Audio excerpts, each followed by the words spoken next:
Way nung nakaraan, gumawa tayo ng dalawang video, part 1, part 2. Sabi ko, nasa latest video yung sagot. Ang nangyari mga boss, wala. Kahit ni isa doon sa nireplyan ko, kahit ni isa, wala man lang pumunta. Wala man lang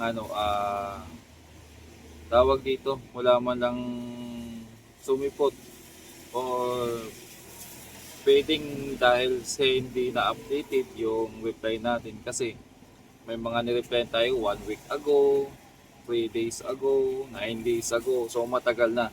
So malamang hindi sila nakapag-follow up or siguro baka nasagot na yung tinatanong nila or alam na nila. So alam naman natin na hindi lang tayo yung nagpa-vlog, marami din ibang napagtanongan siguro at alam na nila kung ano yung kailangan nilang gawin. So gumawa tayo ng eksperimento na try natin kung yung mga viewers natin ay active talaga or susunod.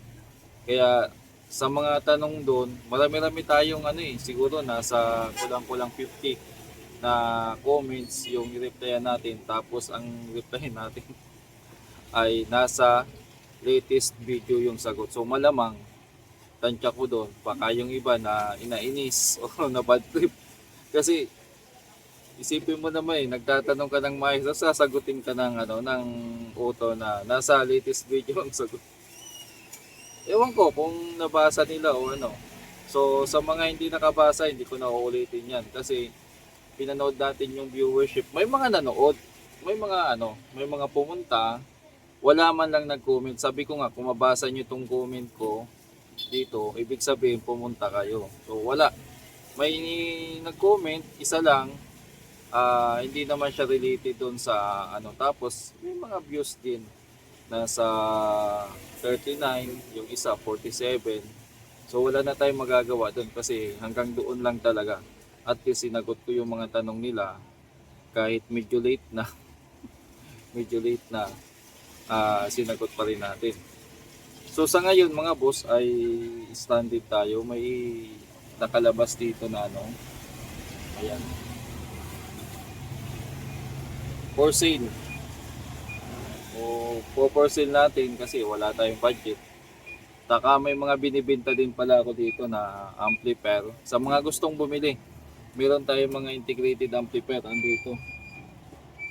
Hindi ito pagawa, itong kasunod. Tapos may speaker din tayo dyan mga pambinta mga boss. Sa mga viewers ko kung andyan pa kayo, ay comment lang. Hindi ako magsasawang magpaalala.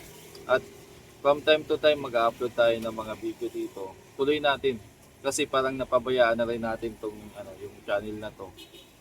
Kaya ayun, baka siguro sabi nila baka nag-stop na rin yung yung nagba-vlog. Kaya siguro kasi kailangan kasi dito sa YouTube consistency.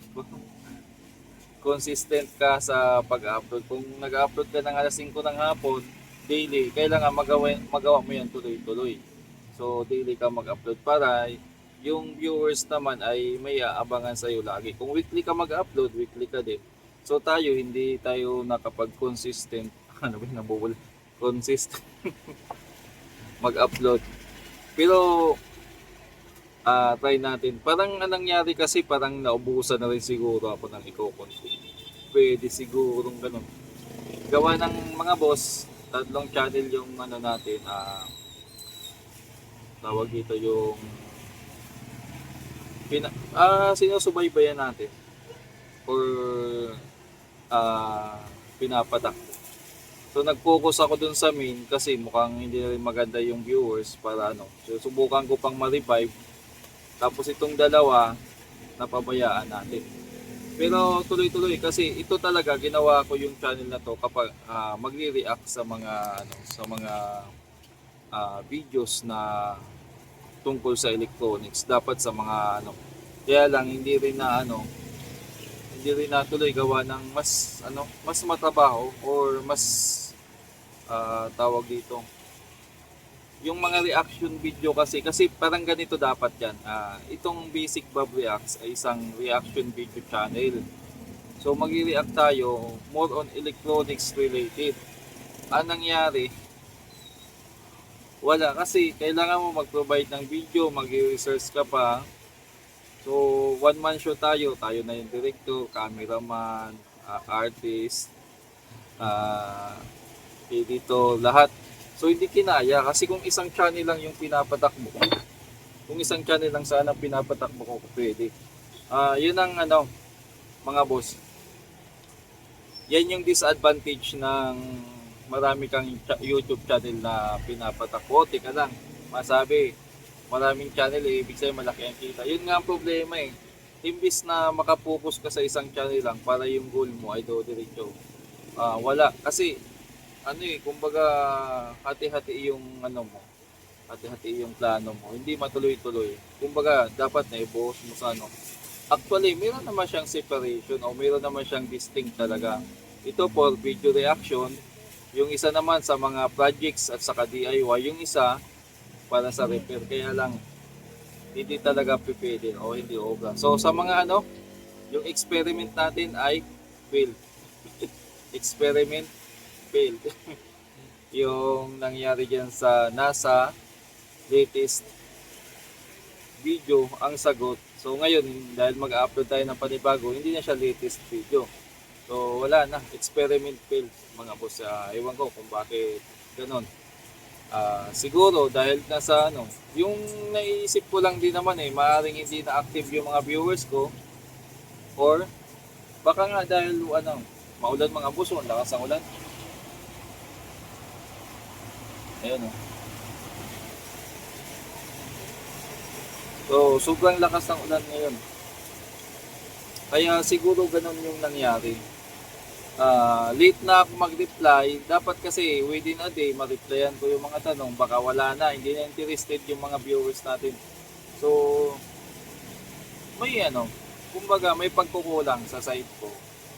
Aminado naman ako na so dapat ginawa ko siya mas maaga. Kaya humingi tayo ng pasensya sa mga viewers natin at saka sa mga nag-comment na nag-effort na mag-comment, nagtanong, umaasa na ma-reply, hindi ko na-reply, pasensya na po. So, yun, experiment failed.